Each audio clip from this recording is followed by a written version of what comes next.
Sweden میں قرآن کو جلائے جانے کے بعد ایک مسلمان احمد الوش نے کچھ ایسا کر دکھایا ہے جس کی آج پوری دنیا میں چرچا ہو رہی ہے۔ دراصل قرآن جلائے جانے کے بعد سویڈن کے احمد الوش نے وہاں کے کورٹ میں ایک یاچکا دائر کی تھی کہ اسے بھی یہودیوں اور عیسائیوں کی مقدس کتاب بائبل اور تورات کو جلانے کی اجازت دی جائے۔ احمد الوش کا کہنا تھا کہ جیسے سویڈن میں سرے عام سرکاری سیکورٹی کے بیچ قرآن کو جلایا گیا، ویسے ہی وہ بھری سیکورٹی اور لوگوں کے بیچ بائبل اور تورات کو جلانا چاہتا ہے۔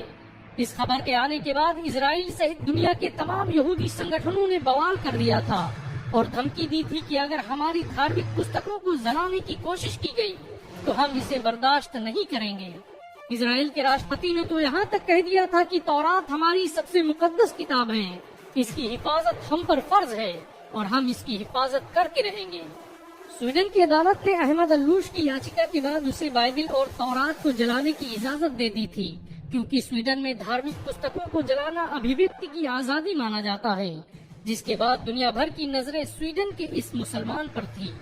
یہ اتہاس میں پہلی بار تھا کہ کسی مسلمان نے آسمانی کتاب بائبل اور تورات کو جلانے کی اجازت مانگی تھی۔ احمد الوش طے شدہ وقت پر کل اسرائیلی دورتواس پہنچے۔ ان کے ایک ہاتھ میں لائٹر تھا تو دوسرے ہاتھ میں بائبل اور تورات۔ چاروں طرف دنیا کی میڈیا سنستھان اور لوگ بائبل کو جلانے کا منظر دیکھنے کے لیے موجود تھے۔ دنیا بھر کی نگاہیں احمد الوش کے ہاتھ میں موجود اس لائٹر پر ٹکی تھی، لیکن لوگ اس وقت حیران رہ گئے جب سویڈن کے اس 32 سالہ نوجوان نے لائٹر زمین پر پھینک دیا اور لوگوں کو مخاطب ہو کر کہنے لگا کہ میں بائبل اور تورات کو جلانے کی سوچ بھی نہیں سکتا، میں تو بس قرآن جلانے کے معاملے پر یورپ، امریکہ سمیت دنیا کے دوگلے پن کو بے نقاب کرنا چاہتا تھا۔ یہ میرے پردرشن کا طریقہ تھا۔ میں چاہتا تھا کہ لوگ آئیں اور میری بات سنیں اور ایک مسلمان کے درد کو محسوس کریں۔ جس طرح سے یہودیوں اور عیسائیوں کو ان کی مقدس کتاب کو جلانے کی بات سن کر تکلیف محسوس ہوئی، اس سے لاکھ گنا زیادہ ہم مسلمانوں کو تکلیف ہوتی ہے جب ہماری مقدس کتاب قرآن کی بے حرمتی کی جاتی ہے۔ احمد الوش کے پاس بائبل اور تورات کے ساتھ قرآن بھی موجود تھی۔ اس نے قرآن کو بوسہ دیا اور سینے سے لگاتے ہوئے کہا، بھلا میں ان کتابوں کو کیسے جلا سکتا ہوں جس کی تصدیق میرے قرآن نے کی ہے؟ میرا اسلام کسی مذہبی کتاب کو جلانے کی اجازت نہیں دیتا۔ احمد الوش کے پروٹیسٹ کے اس انوکھے انداز کی آج دنیا بھر میں چرچائیں ہو رہی ہیں، یہاں تک کہ یہودی اور عیسائی بھی قرآن کو جلانے کی اجازت دینے پر پابندی لگانے کی مانگ کرنے لگے ہیں۔